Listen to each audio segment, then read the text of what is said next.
今年咧2019 DSE 咧就嘅考卷出咗名係同之前幾年比咧就比較艱澀嘅嚇。咁其中一個位咧就係居然出現咗新嘅題型喎嚇，就係 proofread 嚇。咁對我嚟講咧就曾經熟悉嘅，咁但係都好耐冇見嘅朋友仔嚟㗎啦。係因為咧我90年代中期會考嘅時候咧係有呢隻題型㗎 ，OK？ 咁估唔到咧今年喺 DSE 度重出江湖嚇。咁 DSE 咧題型就其實就冇話好固定嘅，最基本係有10種題型啦。咁但係而家出現埋第11種添嚇。咁其實咧係比較難度高嘅，何解咧嚇？因為咧俾段 paragraph 俾你嚇，好多時候錯誤係唔明顯嘅。好啦，咁而且咧一啲正確嘅英文咧，好可能就成為你嘅干擾項，即係話你揾翻邊一個位錯，仲錯成點啊嘛？咁可能嗰個明明係啱嘅，你就當咗係錯嚟去改咧，就係殺錯良民啦。OK， 咁我話都幾難喎。咁的確係嘅，因為咧呢種題型咧係對你嘅語法判斷力嘅要求係最高嘅。喺2019年嘅 proofread 咧有2大考點㗎。第一種咧就係嗰個嘅呢個嘅句子裏面嗰個詞類你搞唔搞得清？subject 係咪一定係 noun 咧？或者係咪 noun phrase、noun clause 有關嘅組合啦？詞類組合。第二種咧就係牽涉到整個paragraph 同前文後理嘅語境，然之後咧就要向翻個 cohesive markers， 即係個連接詞嗰度埋手嘅。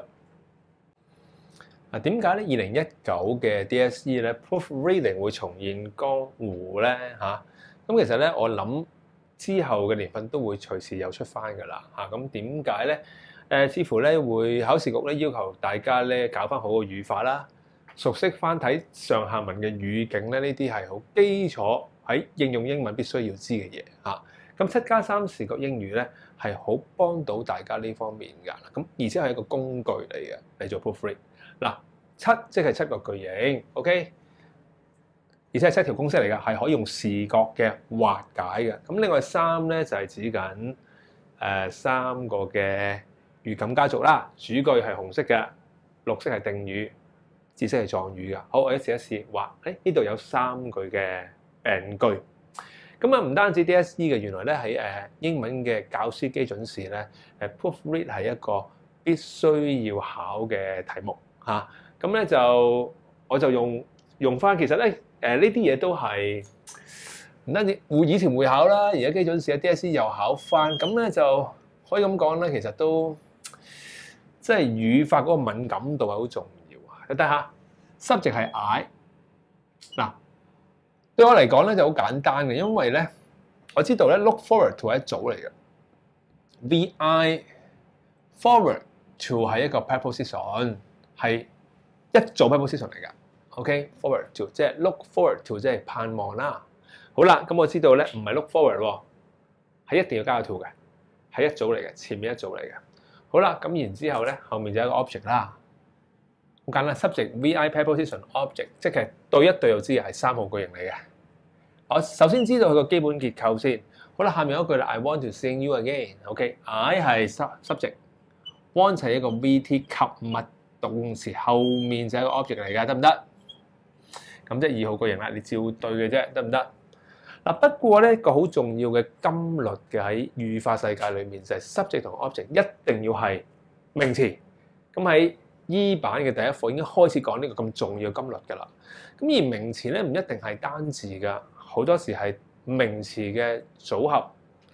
先搞清楚 subject object 一定係名詞先。咁呢個咧搞清楚好。咁我望望啦 ，see you again 係咪名詞咧？好明顯就唔係名詞啦。See 係一個 verb 嚟㗎嘛。所以就肯定係錯㗎啦，得唔得？好啦，下面係一個名詞 ，to see 型，邊有一個名詞叫 to see 型嘅咧？亦都係錯㗎。咁我應該點樣去做咧？俾一個名詞嘅 phrase 俾佢嚇。舉一個例子，呢度應該用個 VING 啦，亦都係所謂嘅名詞 phrase， 叫做老師咁講就係俾個 gerund 佢咯 ，gerund 就係 VING 啦，得唔得？好啦，咁另外呢一度啦，應該就要有一個 to 加 V 嘅名詞嘅 phrase， 即係老師所講嘅 infinitive 啦。OK， 嗱咁即係話咧，我就好明顯睇到啦，因為畫出嚟啊嘛，知道 object 一定係 none， 咁變咗咧唔係 none 就有問題啦。呢個就變翻 C 型。變咗咧呢個先係啱㗎。如果要正確就係 I am looking forward to seeing you again。可能你會覺得好甩咳喎，點會 to seeing you 㗎？關鍵就係同滑解有關㗎。留意下，因為咧如果你喺滑解清晰嘅話咧，呢一個滑位啊喺 to 嘅後面嘅，咁即係話意思咧，呢個 to 其實跟前面嗰組㗎 ，look forward to 得唔得？Seeing you again 係另一組嚟嘅，所以 to C 型係根本係冇關係嘅，得唔得 ？OK， 咁但係下面就唔同啦。點解呢個 to C 型就唔得咧？因為呢個 to 嗰個滑解嗰條線就唔喺後面，喺前面㗎，得唔得？咁變咗咧 ，I want to see you again 先啱㗎嚇，因為 to 加 V 仲有一個名詞啊嘛。嗱，所以你會見到咧，嗰條滑解線啊，究竟喺邊個具體位置咧？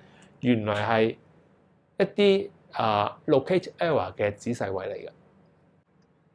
好啦，到呢個 paragraph 啦嚇，咁你見到 I think it's not good to our environment. We had to stop damage of planets 啊。咁我哋要停止破壞我哋嘅星球啦。Since there are many things we can still do 嚇，咁呢個咧就講咗原因出嚟嘅。我哋仲可以替我哋嘅星球去做啲嘢。咁呢個就係原因啦。即係原因係一種狀態嚟嘅，狀語用指式嚟表達。咁個 things 咧係一個名詞，咁名詞可以係用一個定語子句嚟形容㗎嚇。咁變咗咧，當然啦，我而家短短唔講裡面嘅仔細嘅規矩啦。咁但係咧，你會發現咧，果然100% 英文世界咧，7個句型，另外3個語感家族就會解構晒所有英文嘅元素嘅，咁變咗咧，你熟悉呢個咁嘅技巧之後咧，以後睇報章啊、睇雜誌咧，就唔會有1到2個英文字會甩碌啦，好有幫助嘅嚇。咁我睇睇啦，呢一句咧係個病句嚟嘅，條題目話俾你知，而家有2個 errors 嚇。咁我哋不如睇睇點樣去滑解揾出個 errors 喎嚇。We had to stop damage our planet。subject 係 V 啦嚇 ，had to 咧係一個助動嚟㗎。咁呢個 stop 係 VT 啦。咦，咁後面就 object 啦。咁大家知道 object 定係 noun 啦，頭先講過㗎啦。咁即係2號句型嚟嘅，得唔得？照睇翻句型嘅啫，得唔得？不過咧，我哋再望清楚嗰個呢句病句嘅 error 喺邊嗱。一定要係 none， 咁但係呢個係咪 none 咧 ？Damage our planet 係 verb 嚟㗎嘛，得唔得？